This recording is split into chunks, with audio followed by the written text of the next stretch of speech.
I want to switch gears. And April, I want to play a clip, what the president had to say about you, which was awful, and what the president also had to say about our own White House correspondent, Abby Phillip, which was also terrible. Listen to this. Same thing with April Ryan. I watch her get up. I mean, you talk about somebody that's a loser. She doesn't know what the hell she's doing. She gets publicity, and then she gets a pay raise, or she gets a contract with, I think, CNN. But she's very nasty, and she shouldn't be. Do you want him to rein in Robert Mueller? What a stupid question that is. What a stupid question. But I watch you a lot. You ask a lot of stupid questions. Yeah, that was his exchange with Abby Phillip, and she does not ask a lot of stupid questions, and she's certainly not stupid. She's an honest, excellent journalist who works for us, yes, she is. Covering the White House. Let's talk a little bit about, first of all, April, what the president said about you and what he said about Abby. Wolf, I guess at this point I'm numb to it.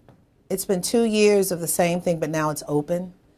It's openly said by the President of the United States. There's been efforts to silence me in the briefing room. There have been efforts to discredit me. But who I've been and who I am is who you know. I'm an open book. Anyone who knows me knows me. And what you see is what you get from me. But the President called me a loser. I'm not. And I'm someone like many, to include Abby Phillip. We follow the U.S. Constitution. We have the utmost respect and reverence for the highest office in the land. It's sacred. The president is right. There is sanctity there. And one of the reasons is because life and death is in the tongue and in the pen there. This is a serious space and place. And we take our job seriously. And we have been. Abby's been there for many years, and I have been too. And I've covered the White House with you and many others who understand the seriousness of this place and the office holder. There is reverence for that office as well. And to be called a loser by the President of the United States, I think back about the First Amendment of the Constitution, freedom of the press.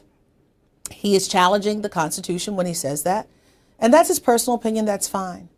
But I also think about me being a loser today, but last year in January, was I a loser when he asked me to get together the Congressional Black Caucus with him for a meeting? He thought I had enough gravitas then and enough seriousness for me to do that. So was I a loser today and yesterday, or just a loser today? Because I tried to ask a question about a serious issue, voter suppression, and he responded to me. And that is the only reason why I stood. But if I'm a loser, so be it. Wolf, can I just, April is obviously very, very good at defending herself, but she shouldn't have to be the only one to do so. She mentioned that she covered the White House with you. I covered the White House with April. Yes, you did. And she asked the questions, just as our colleague Abby Phillip does. And let's just cut to the chase. What the president does, and I've been on the receiving end of it too. I've been called rude, a year and a half ago, the last time we talked, just because I asked a regular question. What the president does is he goes after the person who's asking a question when he doesn't like the content of it, even though, and especially when it's a legitimate question. And that goes for April, and that certainly went for Abby today, who asked the question of the day in a very straightforward, very matter-of-fact way about whether or not his expectation was that Matthew Whitaker would, do something to quash the Mueller probe. That's it. Wait a second. How about, what do all these people have in common? Well, that was April, Abby Phillip. That was going to be my next point, but take it away, Jeff. Sorry, I didn't mean to. No, go for it. Go for it. There was another, Yamiche Alcindor, who was also demeaned by the president yesterday. She works for PBS. All black women. How about Don Lemon? How about LeBron James? How about the NFL football players? Constant attacks on black people and Jim McConnell. Colin Kaepernick. Come on, Colin Kaepernick. Let's be honest here. Michelle Obama, also a Stacey huge Abrams. Racial dimension to this. The fact that the president is always Andrew attacking Gillum. black people. April, take it away. The idea that this was some random selection of journalists he doesn't like is not the case. It's always black people with this president.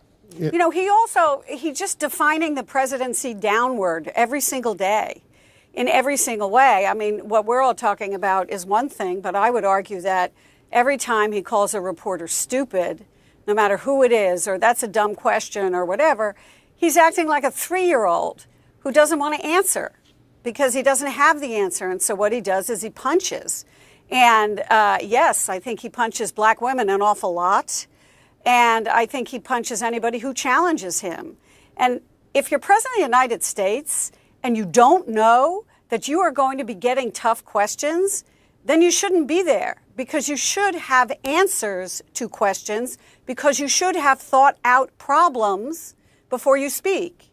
And I think what he's finding in his new role as his own spokesman is that he's getting questions that he doesn't like, and so he just throws pellets at people.